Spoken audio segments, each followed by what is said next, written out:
Hello, I'm Dr. Barry Pecos, York Region's Medical Officer of Health.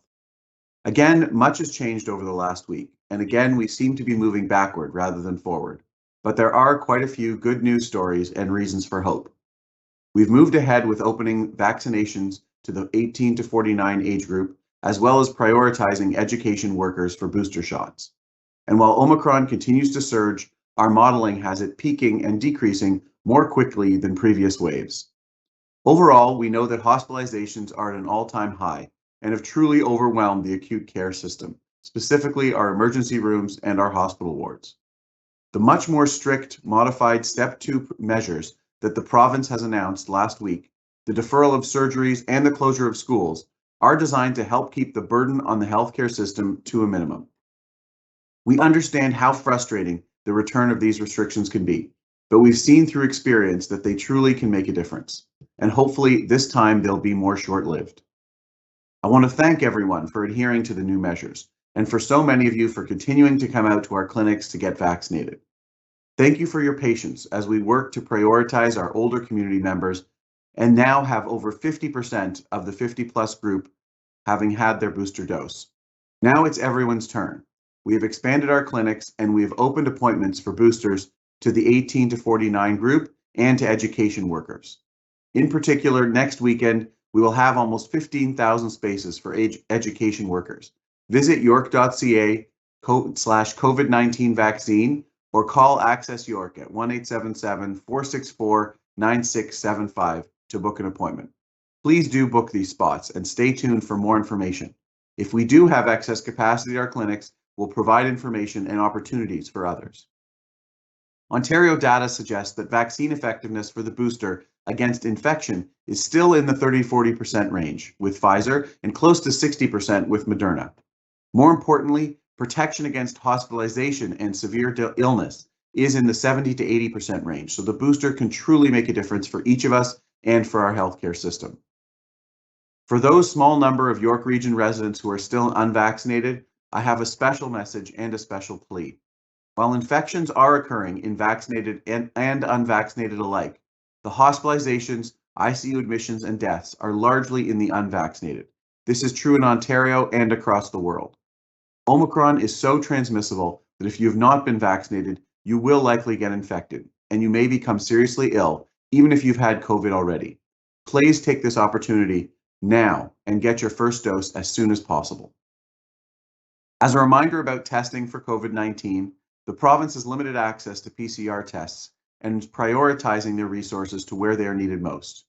PCR tests are now only available for designated vulnerable individuals, those who are symptomatic and at risk from severe illness from COVID-19, and workers and residents in highest risk settings such as hospitals, long-term care, retirement homes, and congregate living settings.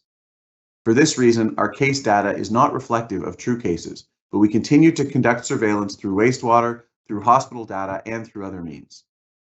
Regarding isolation, a reminder that anyone who's experiencing COVID-19 symptoms should assume they are infected and immediately self-isolate to prevent community transmission. Detailed instructions on what you and your close contacts need to do if you have COVID-19 or have symptoms can be found at york.ca/COVID-19 positive. If you have COVID-19 or suspect you do, please notify your household members and other close contacts immediately. If you've tested positive on a rapid antigen test, we have a voluntary and anonymous survey that you can complete to help us understand more about your situation. This survey provides you with information about next steps for you and your close contacts. To learn more, visit york.ca/COVID-19 positive.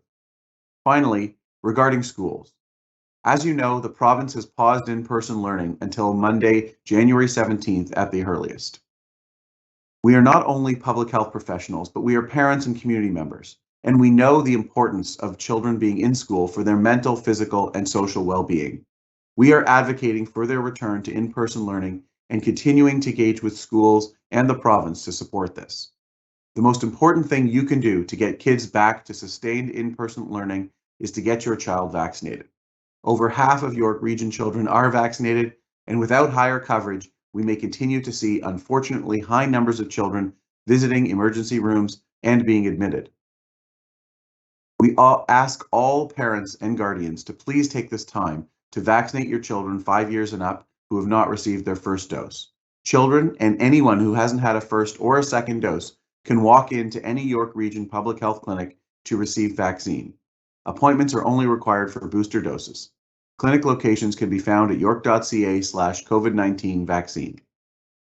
Again, York Region Public Health is offering prioritized appointments to education workers as part of our support for a return to in-person learning. This includes educators, custodial staff, administrative staff, school bus drivers, and licensed child care center staff. Approximately 10,000 appointments will be available at York Region Public Health-led clinics this Saturday, January 15th and Sunday, January 16th, with additional clinics on those dates being planned.